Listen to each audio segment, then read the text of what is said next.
संतों ने कृपा करके हमें भगवत उपदेश किए हैं जिससे हमारे सारे दोष नष्ट हो जाए।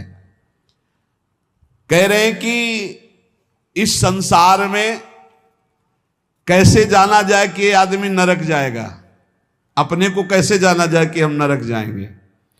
बोले विश्वासघातिनो ये च कृतज्ञाव्रत लोपिनः द्विज देवेषु विद्विष्टा शांतयन्ते धराम नराः।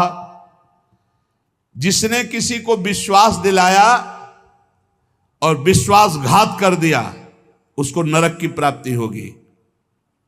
विश्वासघाती महापापी माना जाता है, कभी विश्वासघात न करे।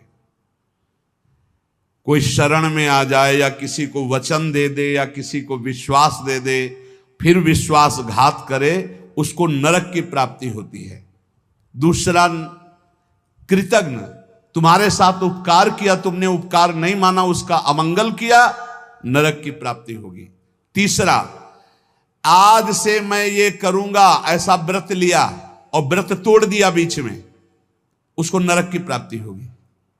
ये खिलवाड़ नहीं है कि मैं ये व्रत लूंगा, ये ऐसा करूंगा, मैं ऐसा धाम जाऊंगा, ये इतने लोगों को भोजन कराऊंगा। ये कई लोग ऐसे होते हैं जो बड़ी बड़ी बातें कह देते हैं, उनको पता नहीं कि ये खिलवाड़ नहीं है।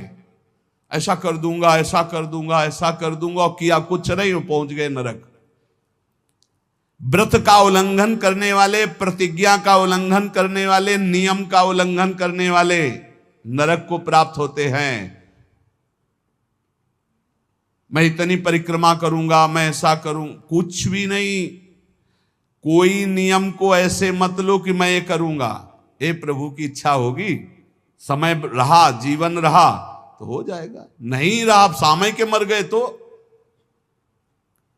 ये बात ध्यान रखिए, आगे चलकर मैं सन्यास लूंगा, विरक्त होके वृंदावन वास करो, नरक जाओगे अगर नहीं विरक्त हुए तो। मैं इतना यहां मंदिर बनवा दूंगा, नहीं बनवाया नरक जाओगे। वचन संभाल के बोलो, आज से मैं कुछ दिन व्रत रहूंगा। बकवास करना बंद कर दे तो जीवन उन्नति में हो जाता है।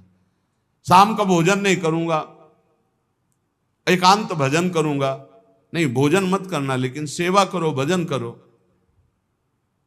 समझे नहीं आते, वाणी को ऐसे बिखेरते चले जाते हैं। व्रत का उल्लंघन करने वाला नारकी गति को प्राप्त होता है। संतों से द्वेष करने वाला, गुरु से द्वेष करने वाला, ये नरक को प्राप्त होते हैं। और ध्यान से सुनो,